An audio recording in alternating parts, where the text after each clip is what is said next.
En 1944, la Segunda Guerra Mundial estaba alcanzando su clímax dramático. Nos disparaban misiles, sobrevolaban aviones. Mientras los aliados libran una guerra total para liberar a la Europa ocupada, Fue una guerra en la que todos los bandos aprendían a medida que avanzaban. desde las playas de Normandía El agua estaba llena de sangre. Estaba muy roja. a los bosques de Alemania, Todavía recuerdo los muertos tirados allí. ambas partes desplegaron armas de mayor potencia y sofisticación. Y este tanque de repente les da a los estadounidenses una gran ventaja. Es una bestia muy eficaz. Esta es la historia de la campaña final de los aliados occidentales, contada por hombres de los dos lados que estuvieron allí. Hacías lo que hacías, disparar y maniobrar. Él era mi hermano. Segunda Guerra Mundial. Batallas de Europa. Después de la gran victoria en el día D, las fuerzas aliadas se enfrentaron a una dura batalla por la ciudad francesa de Caen. Cuando la tercera división intentó conquistar Caen en la Operación Mitten, fue masacrada. Sabía que era él o yo. Y cuando estás así, no piensas. Las balas estaban destrozándome el oído, te lo aseguro. Una batalla que dejaría semanas de luchas sangrientas y devastadoras. Un infierno para los soldados del frente. Creo que la lucha duró más de 14 días. Quien se mantenía en la colina 112 cambiaba a diario. Una de las batallas más duras en Francia. Nunca la olvidaré. Nunca olvidaré la experiencia. La batalla de Caen. Junio de 1944. La Alemania de Hitler estaba en desventaja. En Rusia había sufrido duras derrotas en Stalingrado y Kursk, y ahora luchaba por mantener el ejército rojo de Stalin. En Italia los alemanes habían abandonado Roma y se estaban retirando hacia el norte. Mientras que en el norte de Francia, en el día D, el 6 de junio, las fuerzas aliadas habían abierto el esperado segundo frente que se dirigía hacia las costas de Normandía en la mayor operación militar de la historia. Ahora la capital de la región, Caen, era el foco de atención de una gran lucha entre los partidos aliados y las fuerzas alemanas. Para los aliados, Caen era la clave para escapar de Normandía, pero estaba siendo un hueso duro de roer. La toma de Caen fue un paso importante para la operación, porque al tomar la ciudad controlas las principales rutas de entrada y salida de Normandía, el ferrocarril y la carretera. Edwin Bramall era un oficial de infantería de 20 años que durante la batalla de Normandía se convirtió en el jefe de las Fuerzas Armadas británicas. Para empezar, todos peleábamos por Caen y creíamos poder conseguirla el primer día, pero no fue así.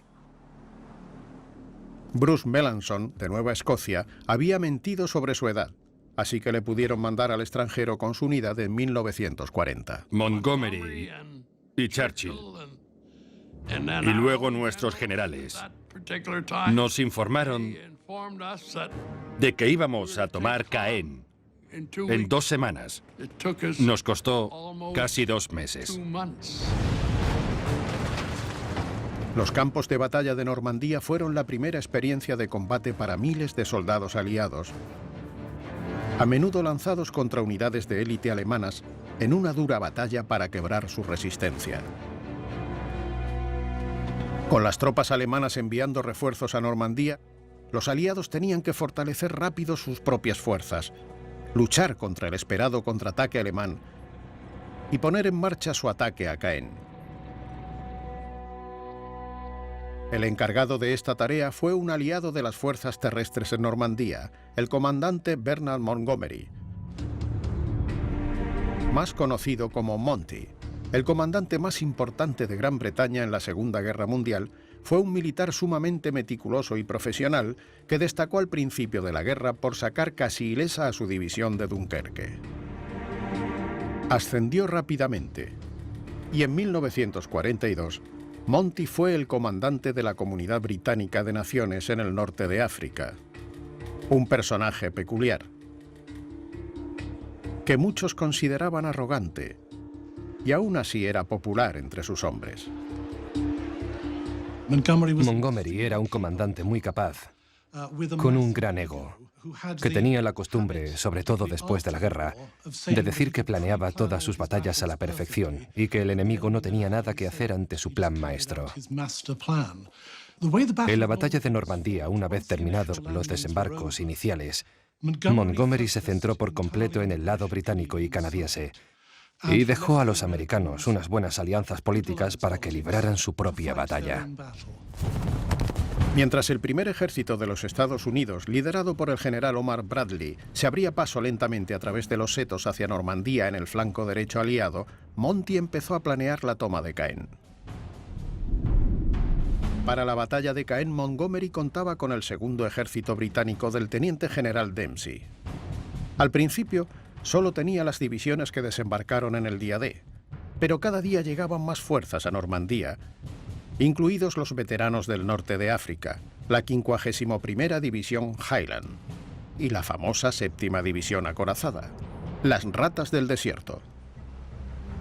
Los hombres de Monty también contaron con el apoyo de los buques de guerra de la Marina Real en el canal, con la artillería pesada del HMS Rodney y el HMS Roberts.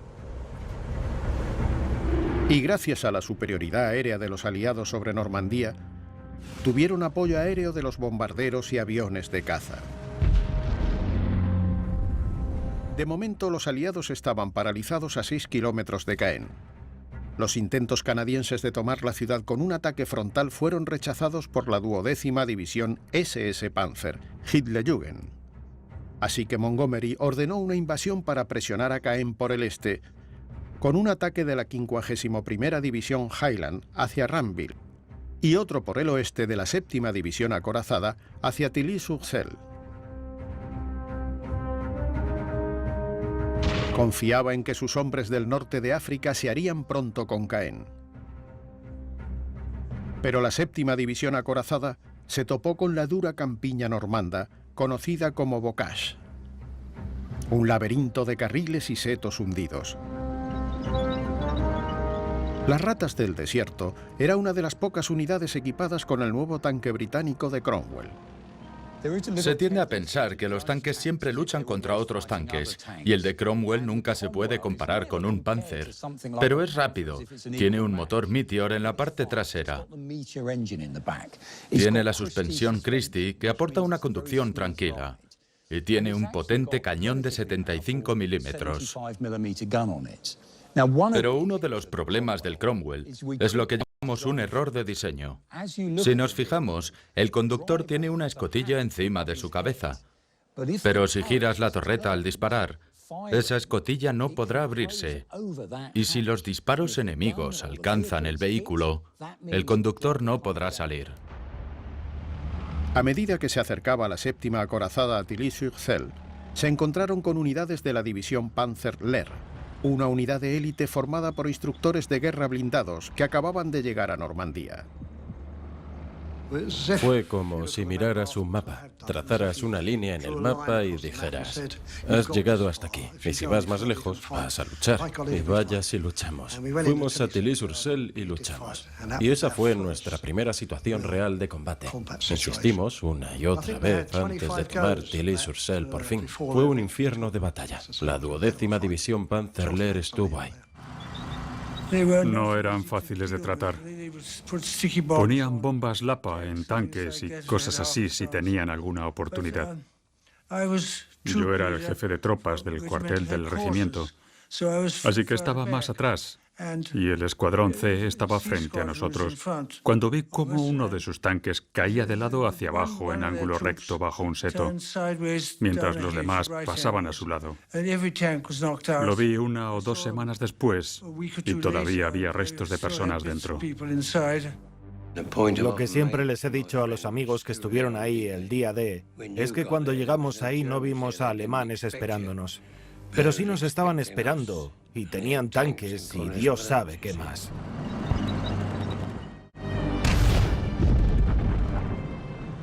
Las experimentadas tropas alemanas lucharon contra los británicos hasta llegar a un punto muerto. Pero la situación cambió el 12 de junio. Los ataques de la primera y segunda división de infantería de los Estados Unidos en el flanco derecho británico encontraron una brecha en la línea alemana. La séptima división acorazada avanzó por ese hueco hacia Villers-Bocage, en un intento de rodear Caen desde el suroeste. Cuando los tanques británicos llegaron a la ciudad de Villers-Bocage, los civiles franceses salieron a recibirlos y celebrar el fin de 4 años de ocupación. Llegamos en un día precioso. La gente salía a la calle con flores, sidra y calvados. Y pensamos, fantástico, no hay ni rastro de los alemanes. No estaba muy preocupado, porque los franceses dijeron que ya no había tanques alemanes en Villers-Bocage, que estaban todos en Tracy-Bocage y otros pueblos de los alrededores. Pero los habitantes franceses se equivocaban y sus celebraciones fueron anticipadas. Nos habían dicho que habría un 30% de bajas en el día D. No las tuvimos hasta Villers-Bocage. Sin saberlo, John Cloudley Thompson y su escuadrón decidieron detenerse justo al lado del batallón de tanques pesados de las SS que se acercaba patrullando desde el este. Estaba bastante ocupado mirando el mapa y tratando de averiguar qué estaba pasando. Y de repente, el tanque que tenía delante estalló en llamas. Hubo una gran explosión. Su formación fue interceptada por uno de los temibles tanques alemanes llamado Tiger. Vi llegar a ese tanque. Movió sus 88 milímetros así y luego ¡pum! Y llegó el disparo. Yo estaba de pie dentro de la torreta, mirando a través del periscopio. Me agaché y sentí un hormigueo entre las piernas. Pensé que qué suerte que tuviera las piernas separadas, porque el disparo debió de pasar entre ellas. Al mando de este monstruo de acero de 55 toneladas estaba una leyenda de las Waffen-SS, Michael Wittmann. Se había hecho famoso en el frente oriental y fue un regalo para la maquinaria propagandística alemana. Los Tigers de Wittmann estuvieron en Francia en el verano de 1944 y después de los desembarques del día D, se adelantaron para intentar bloquear los avances británicos en Caen. El asalto de 15 minutos de Wittmann por la ciudad de Villers-Bocage derribó 15 tanques británicos, 2 cañones antitanque y otros 13 vehículos blindados. Los Tiger de Wittmann fueron neutralizados por un arma antitanques, pero el daño ya estaba hecho. Perdimos la mitad del regimiento ese día en Villers-Bocage. Fue un auténtico desastre. Las noticias alemanas hablaron inmediatamente del éxito de Wittmann. La maquinaria propagandística alemana inflaba su victoria. La radio alemana le entrevistó esa misma tarde. Esto aumentó la reputación de Michael Wittmann y, por supuesto, del tanque Tiger. En realidad, esa batalla fue más bien un empate y Wittmann perdió activos alemanes valiosos, ya que los tanques Tiger no se podían sustituir fácilmente. La noche siguiente, los británicos volvieron a Villers-Bocage. 300 bombarderos desencadenaron la destrucción de la ciudad y las encrucijadas estratégicas. En la ciudad más bombardeada de Normandía o del sector británico durante la guerra, estaba muy destrozada. Los aliados podían consolarse de que no tuvieron que enfrentarse a estas poderosas fuerzas alemanas en el día D. El comandante del Grupo B del ejército, Erwin Rommel, quería que estas unidades de élite aparcaran en la costa, preparadas para destruir la invasión aliada en las playas. Pero las desautorizó Adolf Hitler, que insistió en que las valiosas divisiones acorazadas se quedaran como reserva y se usaran solo si él daba su permiso. Durante el Tercer Reich, Hitler ejerció un poder total sobre los militares como comandante supremo de las Fuerzas Armadas y comandante del ejército. No tenía formación académica ni como comandante táctico ni oficial y nunca pasó del rango de cabo durante la Primera Gran Guerra. Pero a partir de 1940 comenzó a interferir cada vez más en los asuntos militares.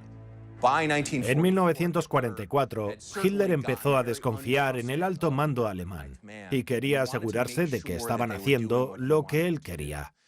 Eso significaba dar órdenes urgentes para impedir que las fuerzas alemanas se retirasen, decir a las ciudades que aguantaran a toda costa, sin importar lo que los aliados hicieran, y en general, llegar a un nivel inferior que el que debería haber tenido el líder alemán.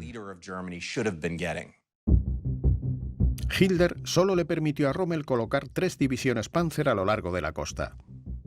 El resto fue retenido para hacer un contraataque decisivo, una vez que quedó claro hacia dónde se dirigía la principal invasión aliada. Pero el día D, las órdenes de Hitler llegaron tarde para que los Panzer alcanzaran la costa de Normandía. Así que en el día D, el sector de Caen estaba defendido por una débil división de infantería del 7º Ejército, con la 21ª División Panzer como reserva. Pero en 24 horas empezaron a llegar refuerzos del 1er Cuerpo Panzer y 3 semanas después del 2º Cuerpo Panzer. Estas poderosas formaciones estaban bien preparadas y muy motivadas. Las divisiones incluían varias divisiones de las Waffen-SS. Era el ejército privado del partido nazi, independiente, al menos en estructura y organización, del ejército alemán. Las Waffen-SS estaban formadas de lo que era originalmente las SS, la guardia personal de Hitler cuando daba discursos en los años 30. Y en 1944 se habían convertido en una fuerza con 30 divisiones por todo el mundo. En los combates de Normandía estuvieron 2 de las más destacadas divisiones alemanas.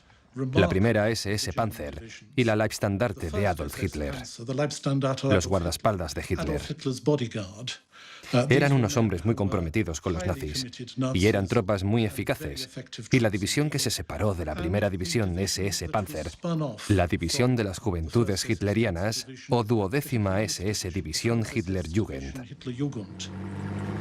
Cuando esta división se creó a finales del 43, buscaban oficiales y suboficiales con experiencia para crear un grupo perfecto que estableciera esta división en particular. Los ataques y los combates los llevaban a cabo chicos muy jóvenes. Por eso eran las Juventudes Hitlerianas de 18 años o menos. Y la mayoría eran grupos experimentados que venían de la primera división SS Panzer. Así que ambas divisiones estaban relacionadas. Ahora, frente al ejército de Hitler, era vital que los aliados movieran sus refuerzos y suministros rápidamente a los barcos, a las playas y luego al frente de batalla. Para lograrlo, se llevó a cabo una gran operación sofisticada en la que participaron miles de barcos, lanchas de desembarco y vehículos acuáticos, así como 2 puertos artificiales con nombre en clave, Mulberry A y B. Una semana después del día D, los aliados desembarcaban 30.000 soldados y 7.000 vehículos cada día. Pero un fenómeno temporal estaba a punto de poner en riesgo los planes de los aliados. El 19 de junio, la peor tormenta en Normandía en 40 años atravesó el canal. Junio era el mes perfecto, pero resultó ser un auténtico desastre. El puerto americano en el otro lado de Romanche se rompió, así que se volvió inservible. El mar pudo con los grandes bloques de cemento que componen estos puertos. La tormenta destrozó 800 barcos y lanchas de desembarco, 5 veces más que las que se perdieron durante el ataque del día D. Debemos comprender que una embarcación con fondo plano de 3.500 kilos es como una caja de zapatos. La pones en el agua, soplas e irá a cualquier parte.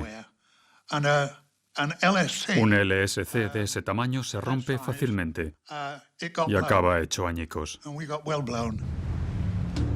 Las playas estaban cubiertas de escombros y tardaron días en limpiarlas. La consecuencia de esta tormenta en particular fue que la logística de los aliados se volvió un caos. El suministro logístico de las fuerzas aliadas después de la tormenta se redujo en un 50%. Y esto, por supuesto, les dio un respiro a los alemanes. Los aliados aún tenían una clara superioridad numérica en cuanto a hombres y materiales. Pero si hubieran tenido los 2 puertos de Mulberry, las cosas habrían sido peores para los alemanes. La tormenta obligó a Montgomery a posponer 5 días el nuevo ataque contra Caen. Sabía que podía ser un retraso costoso, porque según los espías secretos, el enemigo estaba a punto de recibir refuerzos importantes. Los alemanes tenían lo que creían que era un código indescifrable que podían usar para comunicarse. Utilizaban algo llamado la máquina Enigma, que se parecía a una gran máquina de escribir. Pero una de esas máquinas Enigma había caído en manos de la inteligencia polaca durante la invasión alemana de Polonia en 1939. Y los polacos se la dieron a los británicos. Una vez que tuvieron la máquina, una unidad británica de Bletchley Park trabajó día y noche para descifrar los códigos alemanes y conseguir leer los mensajes del enemigo. Para el general Monty, lo que la máquina le permitió en la batalla de Caen fue enterarse de que las unidades alemanas estaban llegando a líneas defensivas y cómo debía enfrentarse a ellas. Monty estaba decidido a seguir con su nuevo ataque antes de que los refuerzos alemanes entraran en la batalla. El ataque con nombre en clave Operación Epson comenzó con un enorme bombardeo de 700 cañones, incluyendo los pesados cañones de 4 buques de guerra de la Marina Real que disparaban a una distancia de más de 15 kilómetros. Tras el bombardeo masivo, 2 nuevas divisiones del 8º Cuerpo Británico, apoyadas por casi 600 tanques, iban a atacar el sur, cruzar el río Odón y rodear Caen.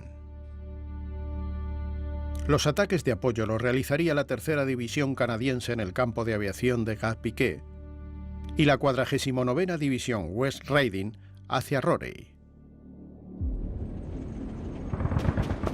Pero los alemanes habían organizado la defensa a fondo y hubo muchas bajas. Había mucho fuego, muchísimo. Fuego de antitanques, de artillería. La 15ª División Escocesa libró una difícil batalla y perdieron 250 hombres en la primera hora. Nosotros fuimos bombardeados y también conocimos por primera vez esa horrible arma, la Nebelwerfer, que era un lanzacohetes llamado Moaning Mini, y hacía un sonido espantoso.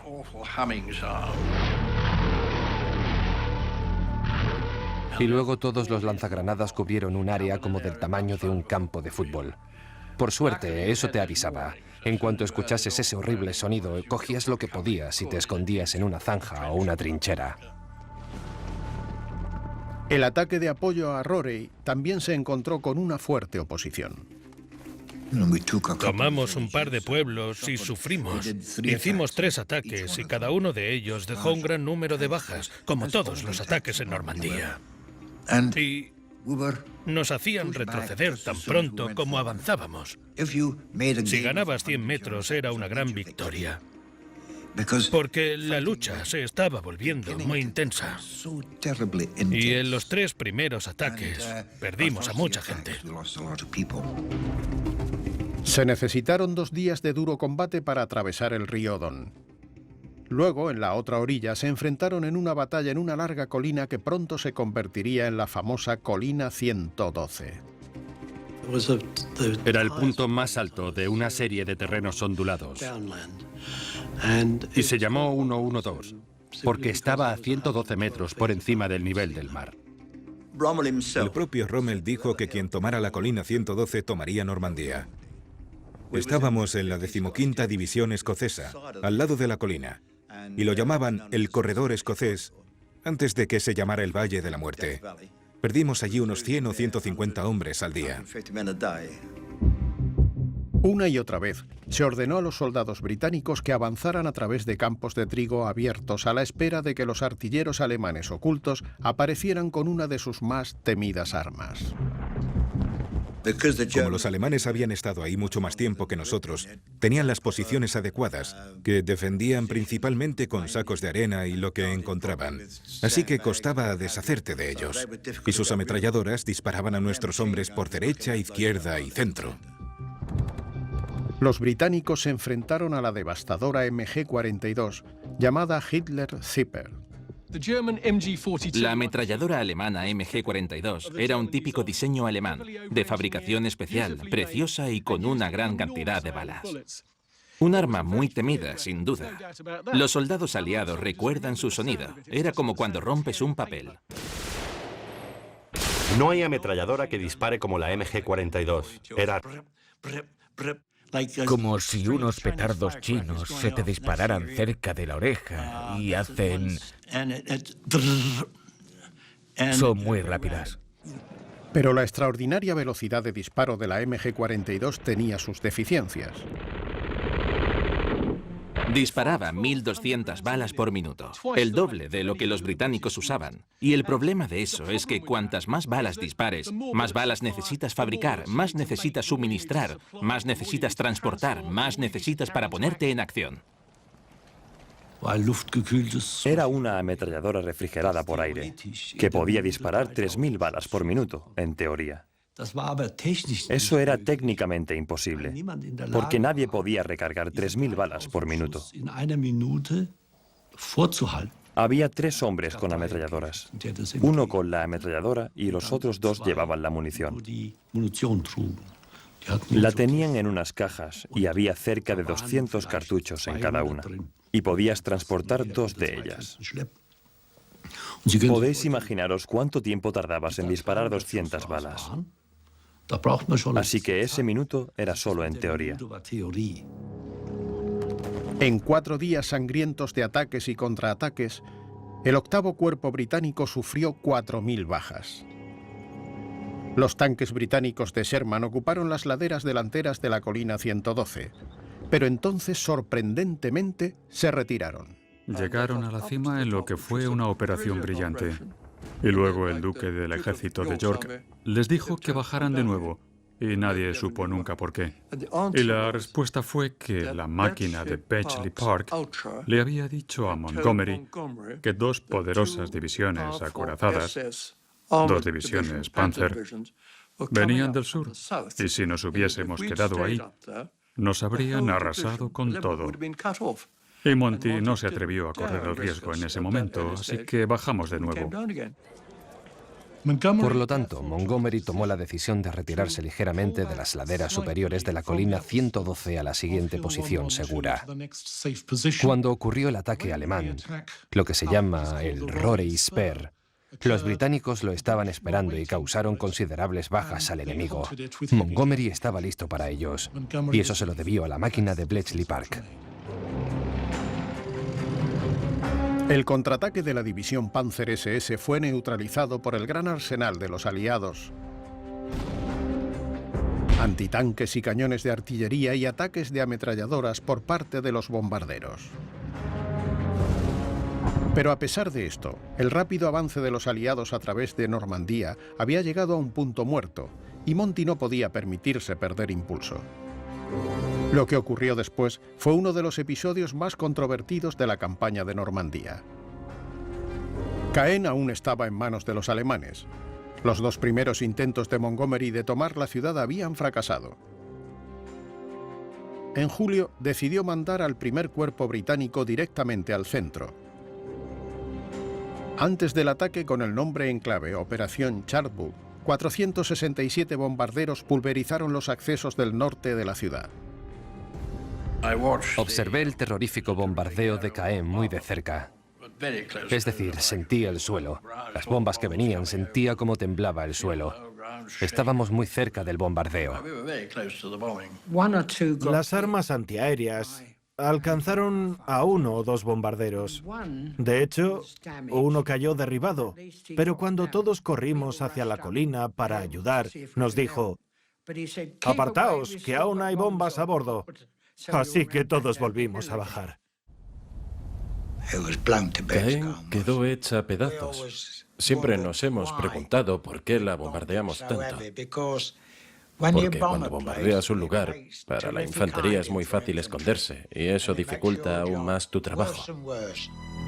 Las posiciones alemanas fueron bombardeadas por los cañones de 40 centímetros del HMS Rodney, así como por los de 15 centímetros del HMS Belfast y el Emerald.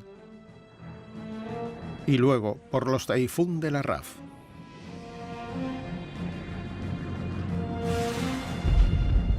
Tuvimos una visión real de los Typhoon en acción.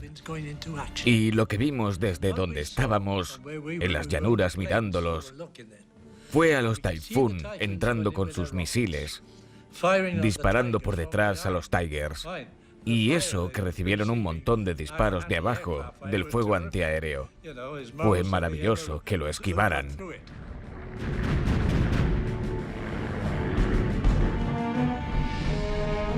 Los británicos y los canadienses se abrieron paso lentamente a través de los pueblos controlados por los alemanes en las afueras de Caen. En el lado derecho del avance se luchaba de casa en casa a través de las ruinas de Caen.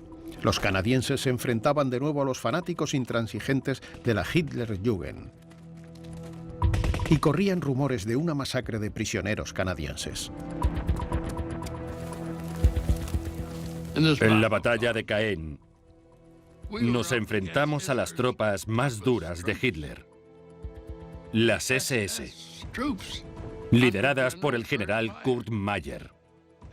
Y ese miserable mató a 24 canadienses de los nuestros en la abadía. Los asesinó. Kurt Meyer fue condenado después de la guerra por un tribunal canadiense por su papel en el asesinato de prisioneros canadienses durante la batalla.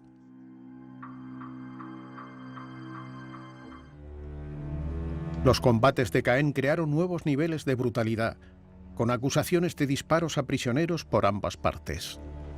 Una de las cosas que empezó a suceder en Normandía fue la ejecución de soldados aliados por parte de las divisiones alemanas. Parte de esto provenía de unidades alemanas que se habían radicalizado en el frente oriental y fueron extremadamente violentas en el frente occidental. Fueron las unidades más nazificadas y patrióticas, como la Hitlerjugend, las que, al igual que en Caen, donde ejecutaron a muchos soldados canadienses, a los soldados aliados los mataban después de haberse rendido. La respuesta de los aliados fue a menudo ejecutar prisioneros alemanes como venganza. Después de un día de fuertes combates, la presión de los aliados fue tan grande que Rommel decidió abandonar el norte de Caen y retirar sus fuerzas al otro lado del río Orne. El 9 de julio, la mitad norte de Caen cayó ante los aliados. No quedaba mucho de ella. Solo era un montón de escombros. La Fuerza Aérea hizo un gran trabajo, porque no creo que quedara ni una piedra en pie, la verdad. Lo arrasaron por completo. No hubo tregua para los alemanes. Al día siguiente, Montgomery puso en marcha la Operación Júpiter. Esta vez, la 43ª División Wessex pretendía dominar la estratégica colina 112. Se nos pidió que tomáramos la cumbre y la mantuviéramos, pero los alemanes estaban decididos a impedírnoslo. Así que fue una batalla de desgaste, principalmente entre vehículos blindados. Pero se esperaba que la infantería avanzara sobre los campos de batalla. Creo que la lucha duró más de 14 días y los que se mantenían en la colina 112 cambiaban a diario. A veces estábamos nosotros ahí arriba y otras veces los británicos o los canadienses. Fue una batalla con muchas pérdidas y después de eso los bosques quedaron irreconocibles.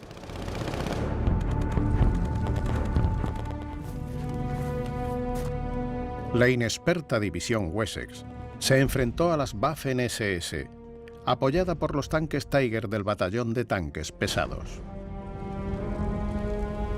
Y se convirtió casi en un mantra. Si no sabías qué hacer, te agachabas, cavabas un hoyo y mantenías tu cabeza bajo tierra.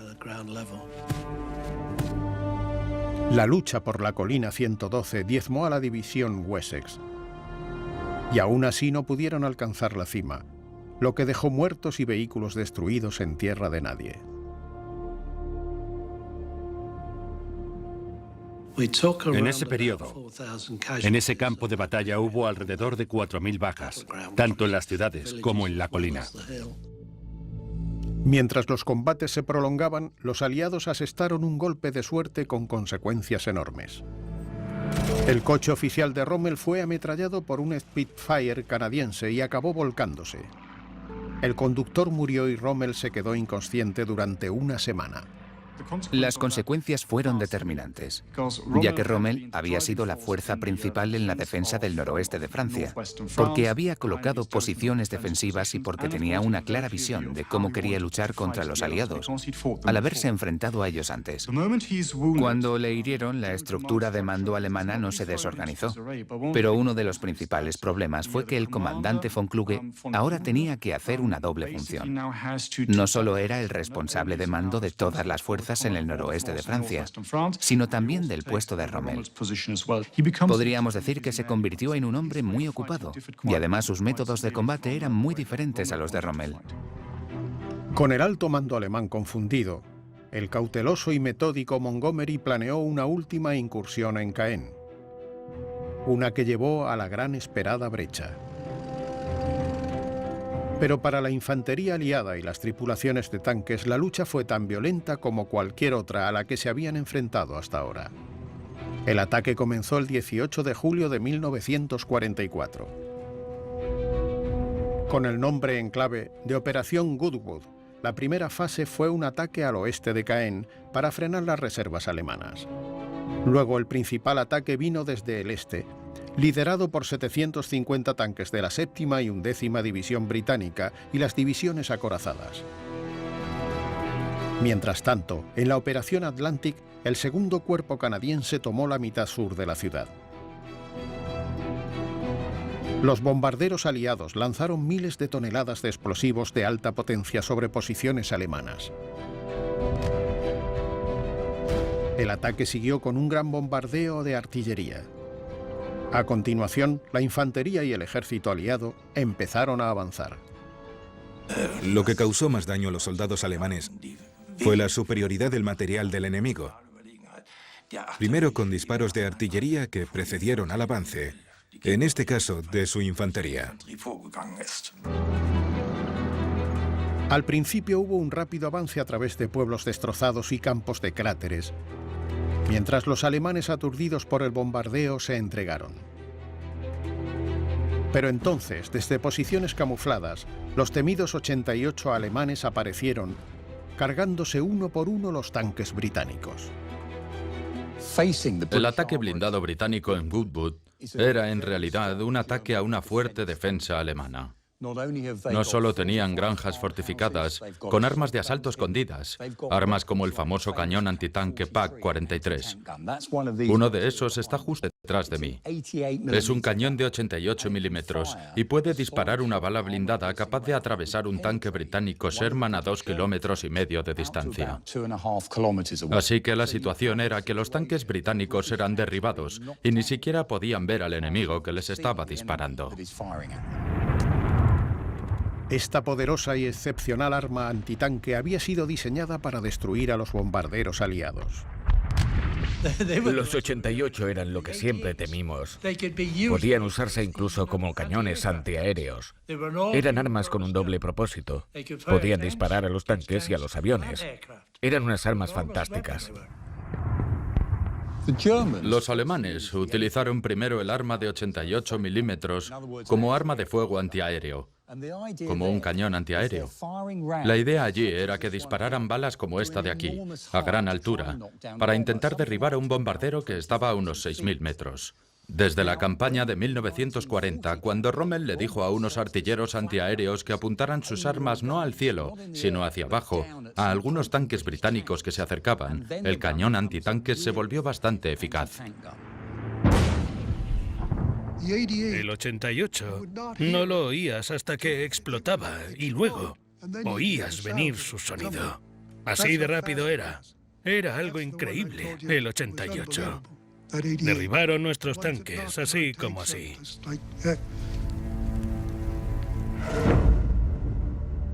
Al final del día, los británicos habían avanzado 5 kilómetros. Mientras tanto, la segunda y tercera división canadiense rodeaban Caen y terminaron su conquista a la mañana siguiente. Por lo menos ya Caen estaba en manos de los aliados. Pero Montgomery también quería las crestas defendidas situadas al sur, como trampolín para su salida de Normandía. Durante 2 días, los tanques y soldados británicos y canadienses trataban de avanzar frente al fuego de las ametralladoras y los antitanques enemigos. El ataque británico y canadiense fue implacable y no dio tiempo a las divisiones alemanas de recuperarse o reagruparse. Las fuerzas alemanas estaban a punto de romperse. Las divisiones retrocedieron para un descanso necesario, pero tuvieron que volver de nuevo al frente para defenderse del último ataque aliado. Tenían muy poco apoyo en cuanto a las reservas. Habían agotado más o menos sus reservas para Normandía y simplemente cumplían órdenes. Les dijeron que lo dieran todo, y en muchos casos lo hicieron. Esto se debió a una valentía extrema, pero también al hecho de que estabas en una situación en la que si te retirabas de tu propio bando, te disparaban, y si no lo hacías, te disparaban del otro. Fue una situación atroz. Porque Hitler les ordenó detenerse ahí y enfrentarse con todo al armamento de los aliados. La batalla de Caen de 6 semanas se ganó a un alto precio, ya que la operación Goodwood se cobró la vida de 5.500 británicos y canadienses y más de 300 tanques. El ejército alemán también sufrió grandes pérdidas, pero nunca sabremos la verdadera cifra. Los médicos recogían los cadáveres. El olor, el hedor. Eso fue la batalla de Caen. Eso era lo que experimentabas, lo que veías. Cadáveres alemanes, canadienses, británicos. Estaban todos ahí, entre los cerdos, los caballos y las vacas. Todo eso. Así es la guerra. Así es la guerra.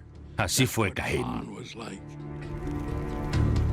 20.000 civiles franceses perdieron la vida durante la campaña de Normandía. La mayoría en los bombardeos aliados. Sus pueblos estaban totalmente destrozados. Y no hay ningún motivo para que la gente de Normandía nos esté agradecida. Destruimos su campo. Caen, su gran ciudad. Villers-Bocage, lo destruimos todo. La RAF destrozó Caen, que en realidad no era estrictamente necesario, y vimos cómo ocurría. La toma de Caen no provocó el rápido avance que Montgomery había prometido. Los británicos y canadienses todavía estaban atrapados en las crestas defendidas al sur de la ciudad, y la Operación Overlord, la invasión aliada de Europa, estaba muy atrasada. Pero lo que la batalla de Caen consiguió fue forzar a los mandos alemanes a llevar sus reservas y sus unidades de Panzer más poderosas al sector oriental del campo de batalla, solo para mantener el frente. Mientras, a 48 kilómetros al oeste, el primer ejército estadounidense del general Omar Bradley estaba a punto de recibir la recompensa. El 25 de julio de 1944, el general Bradley y el ejército de Estados Unidos iniciaron la Operación Cobra. Aprovechándose de la preocupación alemana por las actividades británicas y canadienses en Caen, y demostrando que sus sacrificios no habían sido en vano.